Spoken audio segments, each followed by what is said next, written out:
Возењето по тетовските улици е вистинска мајсторија. Ниту удобно, ниту безбедно. Освен постоечките дупки, по јануарскиот снег се создадоа и нови.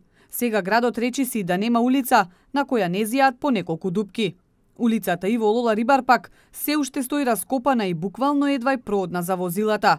Тетовци се жалат на лошата патна инфраструктура, критикувајќи ги локалните власти дека околу овој проблем не се ангажираат доволно. Улиците се кузне од кога е раскопани ова нагоре Андреја Ристевски, па не се поминуваат. Дупки колку сакаш, снегот ги покри све, нали?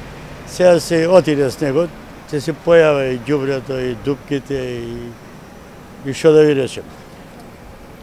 Општо, што мислите, колку е добра патнава инфраструктура во Тетово? Не е добро. Не е добро. Нарочито улиците што се доле некај железничка станица стара. Па градоначелничката се да види да прошета низ Тетово. Што друго? Ако не види да прошета, нема да направи улиците. Тетовскиот асфалт последниве години почна се повеќе да попушта како резултат на илјадниците возила кои дневно циркулираат низ градот. Веќе одамна има потреба од посериозна анализа за реконструкција на патиштата, пробивање и пренасочување на улици, но на оваа проблематика речиси и да не се работи.